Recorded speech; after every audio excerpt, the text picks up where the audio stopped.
Assalamualaikum warahmatullahi wabarakatuh. Alhamdulillah wassalatu wassalamu ala rasulillah sayyidina wa maulana Muhammad ibni Abdillah wa ala alihi wa sahbihi wa man tabi'ahu wa mawalah.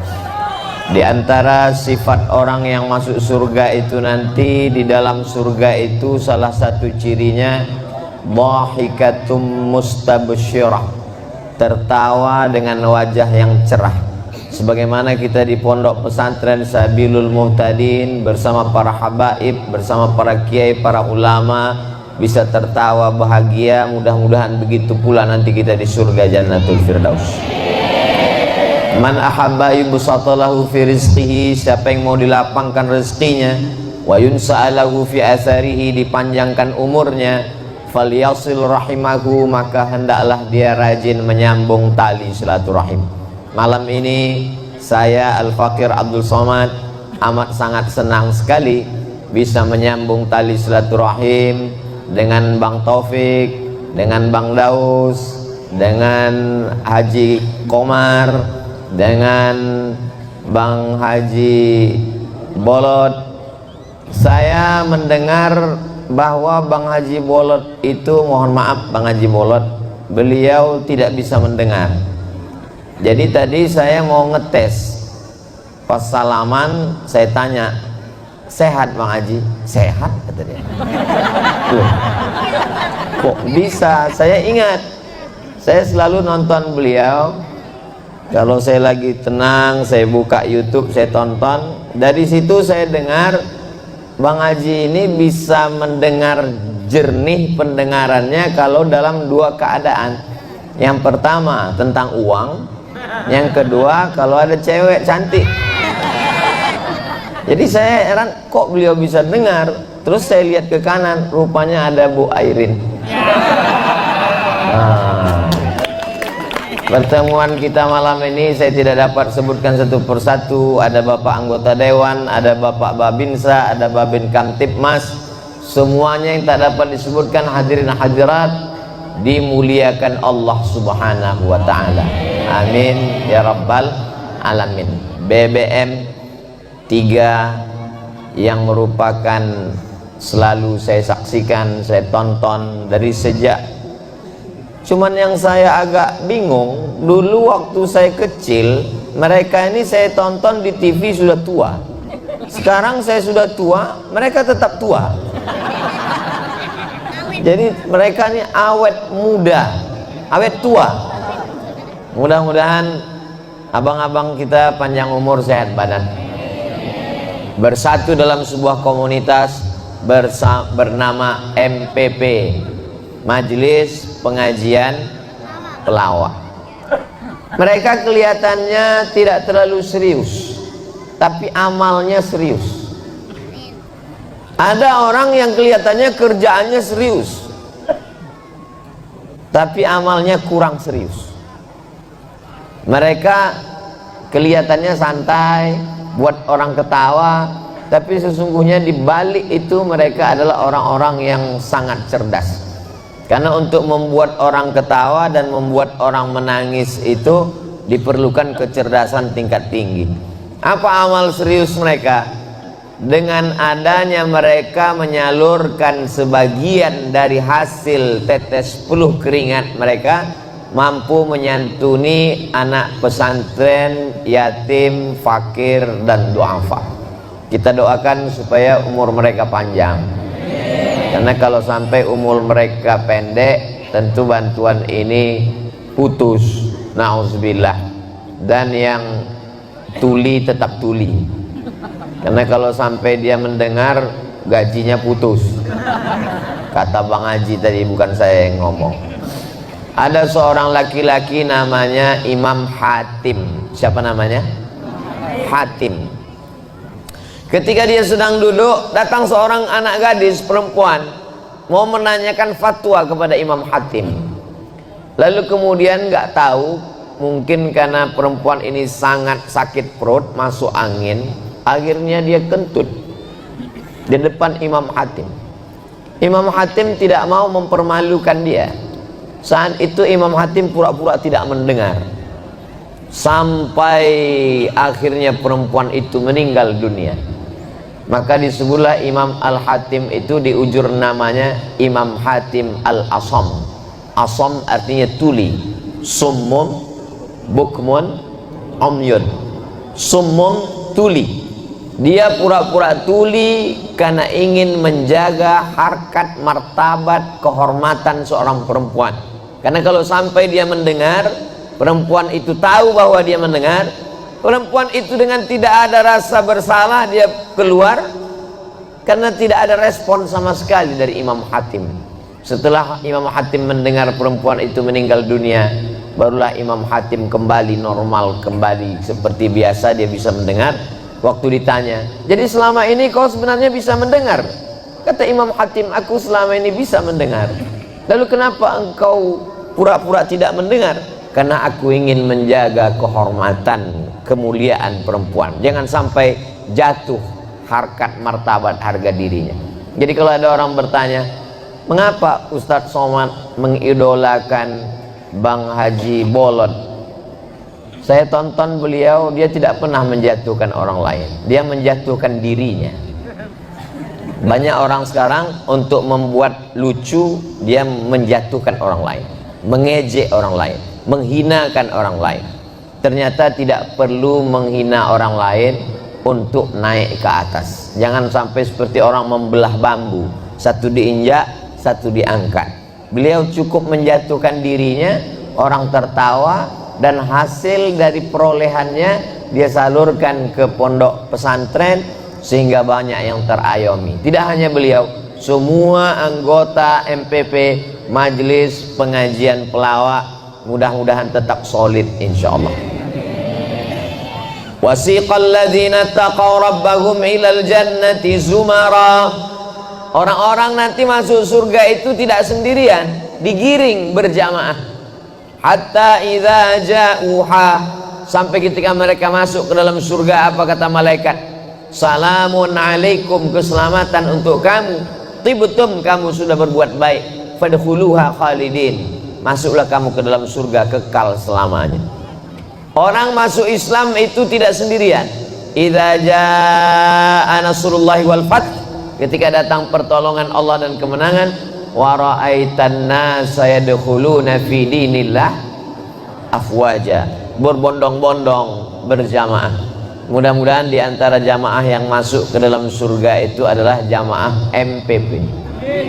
Mudah-mudahan yang di antara jamaah masuk itu adalah jamaah pondok pesantren Sabilul Muhtadin. Sabil, jalan.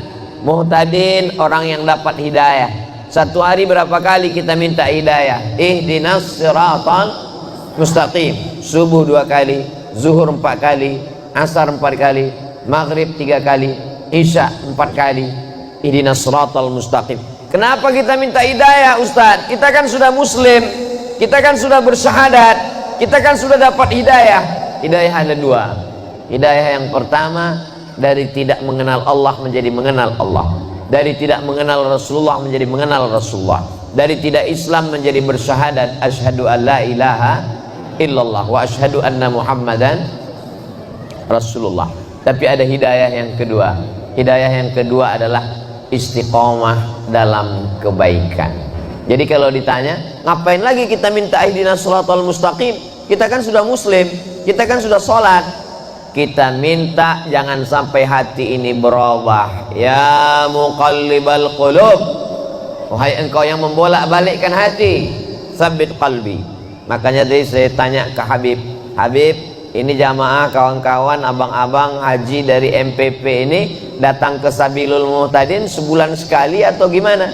Mereka datang kemari bahkan 1 bulan sampai 2-3 kali, Pak Ustadz. Ini menunjukkan tanda-tanda istiqomah. Mudah-mudahan istiqomah. Istiqomah ini sampai kapan kita jaga, Pak Ustaz? Sampai mati dalam keadaan la ilaha illallah Muhammadur Rasulullah sallallahu alaihi wasallam. Makanya selesai kita ucapkan tahlil la ilaha illallah, kita katakan kalimatu haqqin 'alaiha nahya, dengan itu kita hidup, wa 'alaiha namutu, dengan itu kita mati. wa biha nub'atsu, dengan itu kita akan dibangkitkan di padang mahsyar. Ada orang menganggap bahwa Nabi itu orangnya sangat serius. Memang betul Nabi itu serius, tapi suatu dalam hadis disebutkan Nabi tertawa hatta badat nawajizuhu, sampai kelihatan gigi gerahamnya. Jadi kalau ada orang tertawa sampai kelihatan gigi gerahamnya, itu sekedar senyum atau tertawa lepas? Tertawa lepas. Cobalah cari beberapa hadis Nabi tentang hatta badat nawajizuhu, Nabi tertawa sampai nampak gigi gerahamnya. Suatu ketika Nabi sedang duduk di rumah, datang tamu. Ya Rasulullah, ya halaktu, aku celaka ya Rasulullah. Kenapa kamu celaka? Karena di siang bulan suci Ramadan, mohon maaf beribu maaf, aku tidak dapat menahan hawa nafsu, aku berhubungan di siang Ramadan. Kata Nabi, kamu mesti puasa syahraini mutatabi'aini, 2 bulan berturut-turut kamu mesti ganti puasamu karena kamu sudah melanggar. Ya Rasulullah, bagaimana mungkin saya bisa ganti 2 bulan berturut-turut? 1 bulan aja saya nggak tahan. Lalu kata Rasulullah, kalau begitu kamu bersedekah sittina miskina, kasih makan 60 fakir miskin untuk menebus dosamu. Kata dia, ya Rasulullah, bagaimana mungkin aku ngasih makan fakir miskin, aku aja miskin. Lalu kata Rasul SAW, tolong ambilkan kurma di belakang. Makanan pokok mereka ketika itu kurma. Lalu kemudian dibawakan kurma, berikan kepada dia. Kamu pulang ke kampung, berikan kepada orang miskin di kampungmu. Ya Rasulullah, di kampung itu akulah yang paling miskin. Badat nawajizuhu, Nabi tertawa sampai nampak gigi gerahamnya. Kata Nabi, kalau gitu kau bawa pulang makan dengan istrimu. Jadi ada kalanya Nabi marah, ada kalanya Nabi itu marah sampai merah matanya. Apa kata Nabi sallallahu alaihi wasallam? Wa kanal insanu aktsara syai'in jadala.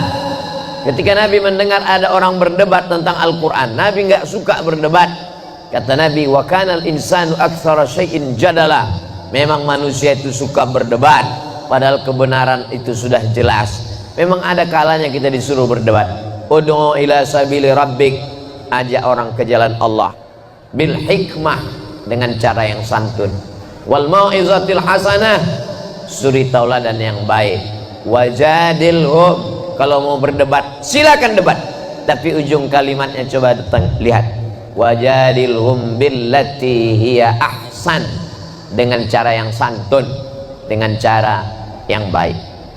Kalau adik-adik santri, kalau para asatis, kalau bapak ibu jamaah tidak larut dalam tertawa, memperhatikan omongan Bang Haji tadi, Bang Haji Burhan dengan Bang Haji Bolot BBM, itu ada satu kalimat ketika beliau mengatakan nyuruh orang sholat atau ngajak. Yang tepat itu nyuruh atau ngajak?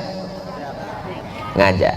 Karena kalau nyuruh kita belum tentu sholat, tapi kalau kita ngajak dan bunyi ayatnya memang ud'u ila sabili rabbik, ajaklah orang ke jalan Allah. Jadi apa yang kita lihat pada malam hari ini, mereka sedang mengajak kita di tengah kesulitan yang bertubi-tubi, kita masih bisa tersenyum dan tertawa.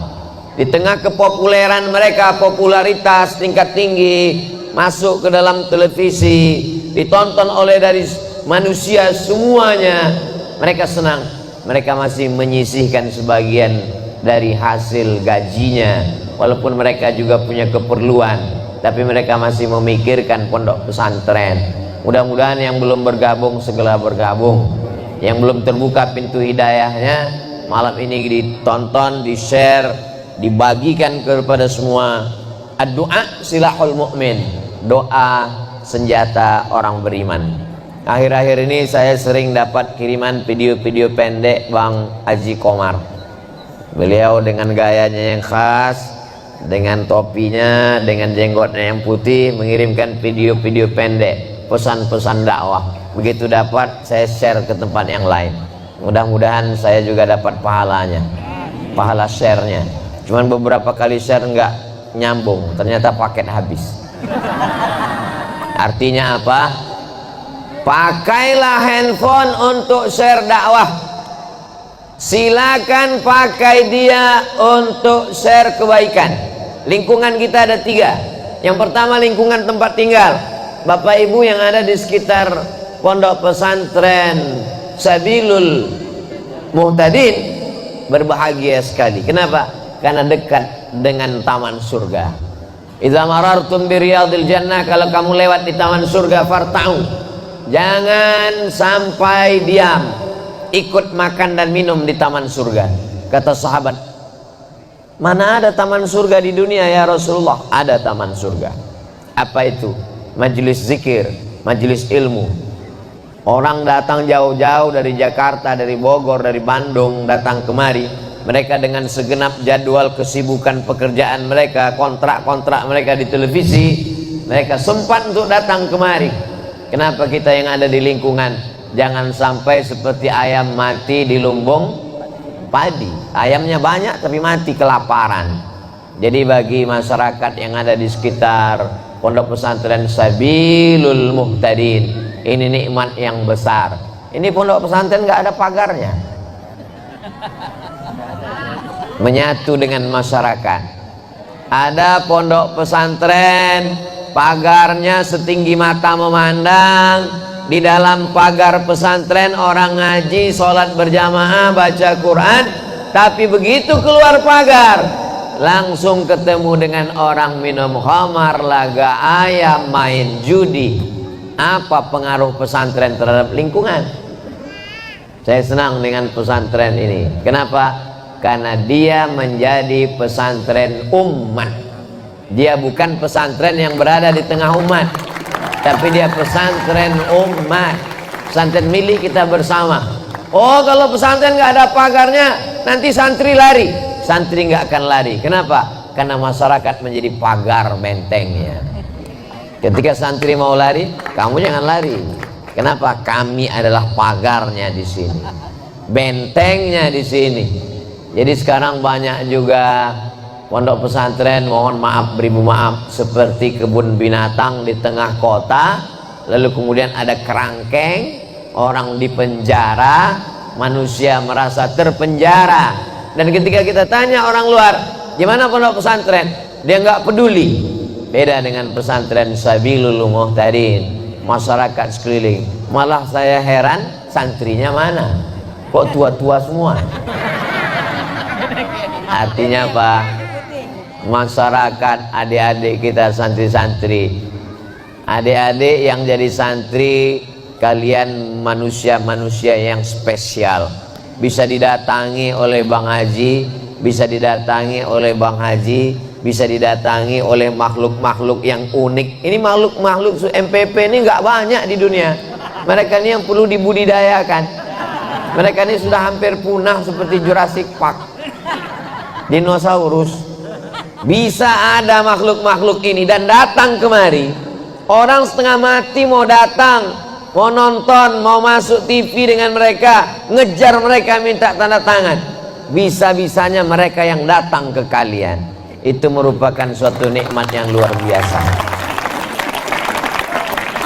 Man salaka tariqan, siapa yang melewati suatu jalan, yaltamisu fihi ilman, di jalan itu dia mendapatkan ilmu, sahalallahu lahu bihi tariqan ilal jannah, dimudahkan Allah jalannya menuju surga. Habib, ini di pesantren Sabilul Muhtadin ada ijazahnya enggak Habib? Karena banyak orang sekarang baca kitab, ngapal Quran, orang tuanya nanya, nanti anak saya mau kuliah kemana? Nanti anak saya gimana S1, S2, S3 nya? Alhamdulillah, apa kata Bang Topik tadi? Walaupun kami pelawak Ustadz Abdul Somad, tapi kami tetap kuliah, dapat beasiswa. Mereka beasiswa. Bang Haji Komar doktor, dapat beasiswa, dapat S1, S2, S3, S Cendol, S Teler, S Bandung. Lanjutkan pendidikan. Jadi ternyata anak-anak adik-adik kita di pesantren Sabilul Muhtadin, mereka punya ijazah formal, tahfiz Quran, bahasa Arabnya oke. Jangan minder jadi anak pesantren. Ini sekarang ditanya, kamu di mana? Saya di SMP Plus. Kamu di mana? Saya di SMA Serbaguna. Kamu di mana? Saya ya lagi mondok-mondok. Kenapa kamu nggak punya percaya diri jadi anak pesantren? Adik-adik di pesantren pede apa enggak? Dari bunyinya enggak. Anak SMP pelajarannya fisika, kimia, biologi, matematika, bahasa Inggris. Berapa pelajaran? Fisika, kimia, biologi, matematika, bahasa Inggris. Anak pesantren Sabilul Muhtadin nahu, sharaf, balaghah, ma'ani, bayan, mantik, tafsir, ulumul Quran, tajwid, fikih, usul fikih, qawaidul fikih, hadis, mustalah hadis, rijalul hadis, baca kitab kuning, ngapalnya aja mencret. Makanya salah kaprah kalau ada orang anaknya, mohon maaf, anaknya kurang-kurang IQ, kurang-kurang akal, ya udahlah kamu yang agak bodoh dikit masukin pesantren. Kalau anaknya cerdas masuk SMP, kalau anaknya pintar masuk SMA, kalau anaknya bodoh masuk pesantren. Anak bodoh dimasukkan pesantren, error, hang, mati langsung. Justru anakmu yang paling pintar, yang paling cerdas, itulah masukkan ke pesantren. Pelawak-pelawak ini cerdas atau enggak cerdas? Pelawak yang paling cerdas, cepat dia nangkap, cepat dia menangkap operan-operan bola-bola itu tanpa dia mikir langsung. Jadi mereka datang ke pesantren ini dua kemungkinan: mereka menjadi cerdas dengan ilmu agama, atau adik-adik jadi pelawak semua nantinya. Dulu ketika belajar, sekarang kalau kita lihat tes belajar ke Yaman, tes belajar ke Mesir, tes belajar ke Saudi Arabia, yang dites hafalan Quran, yang dites bahasa Arab. Bagus apa nggak bagus? Bagus. Tapi ada satu yang perlu dites, ilmu komunikasi ngomong dengan orang. Walaupun hafalan Qurannya banyak, walaupun bisa baca kitab kuning, walaupun bahasa Arabnya lancar, cair, tapi kalau ngomong nggak bisa, orang nggak ngerti, apa gunanya ilmu? Betul. Jauh-jauh belajar sampai puluhan tahun, pulang yang ngomong dia, kalau dia ngomong yang ngerti cuma 3, dia, istrinya, sama mertuanya. Kan mubazir. Jadi ke depan insya Allah adik-adikku yang ada dari pesantren Sabilul Muhtadin, kalian amat sangat bisa berkomunikasi ngomong dengan orang. Kenapa? Karena yang datang ke sini master-master, profesor-profesor komunikasi, orang-orang lawak yang menguasai dunia komunikasi. Jadi Bang Taufik, Bang Haji, ajarkan anak-anak ini, ajarkan anak-anak ini bercerita. Agak 2 SKS, 12 tatap muka, 12 SKS, 2 SKS, 16 tatap muka, potong mid semester, potong UAS, ujian akhir semester. Jelaskan kepada mereka gimana cara ngomong yang baik. Jangan mereka sangka lawak itu hanya sekedar ngomong. Ada tekniknya, ada ilmunya. Karena kalau tidak, nggak nyambung ke telinga orang. Bagaimana supaya bisa orang terpukau, menarik?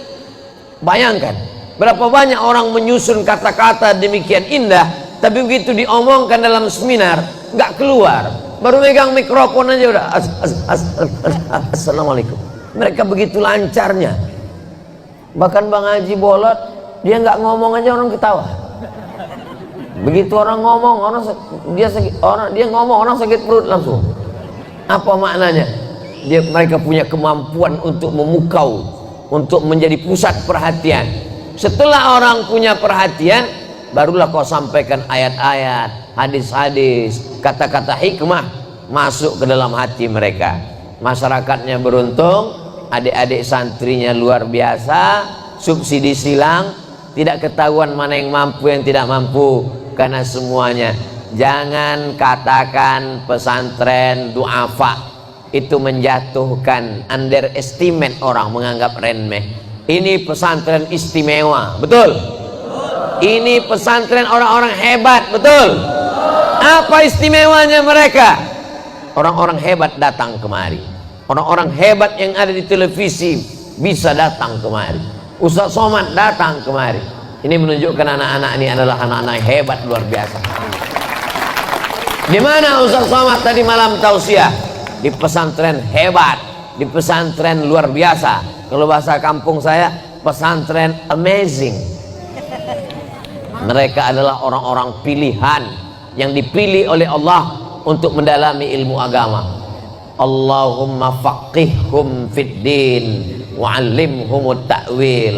Tadi saya ketemu dengan salah satu guru ustaz. Gimana pengalaman ustaz di sini? Al ajru minallah. Gajinya di sini dari Allah.